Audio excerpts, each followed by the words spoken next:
Kapag hindi ka napatawa sa video na ipi-play ko, block mo na ako. Eto yun. Okay, just do what I do. Okay. Ha. Ha. Ha ha. Ha ha. Ha ha ha. Ha ha ha ha. Ha ha ha ha. Ha ha ha ha.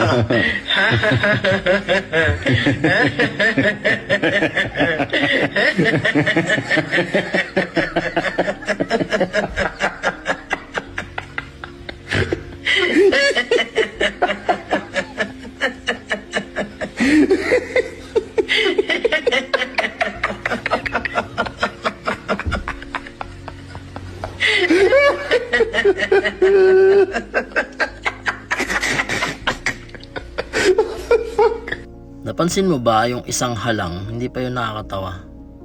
Yung dalawa, medyo wala pang dating eh. Yung tatlong ha ha ha, wala, hindi pa rin.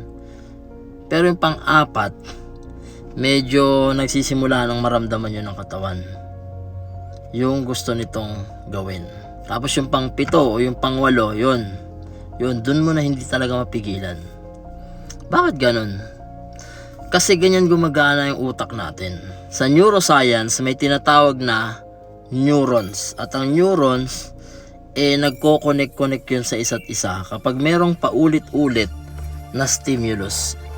Ibig sabihin, sa bawat beses na naririnig mo yung parehong bagay, mas lumalaki ang koneksyon ng neurons sa iyong utak.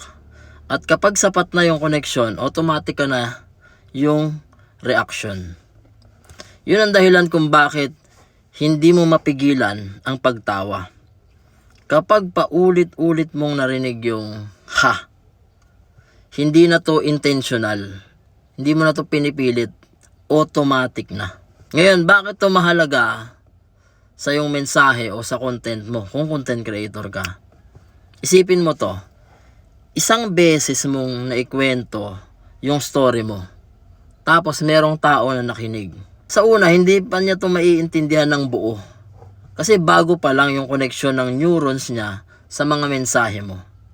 Pero, kapag paulit-ulit mong ikinikwento, paulit-ulit niyang naririnig, doon unti-unting nagbibuild yung connection ng neurons. Hanggang sa isang araw, kapag narinig niya yung mensahe mo, automatiko na rin siyang magre-respond. Tulad dun sa video ng pagtawa, hindi na niya mapigilan. Natutunan ko to kay Bob Proctor nang sinabi niya na repetition is the key to reprogramming your subconscious mind. Totoo yun, hindi lang yung sarili nating subconscious, kundi pati dun sa subconscious ng iyong audience. Kaya ito yung ginagawa ko, hindi ko inuulit yung parehong salita lang, inuulit ko yung parehong mensahe sa iba't ibang kwento, sa iba't ibang anggulo, sa iba't ibang paraan. Kasi yun ang susi. Hindi mo kailangan ng bagong mensahe araw-araw. Ang kailangan mo lang yung parehong mensahe sa iba't ibang paraan. Paulit-ulit hanggang sa mag-connect yung neurons ng iyong mga audience doon sa mensahe mo.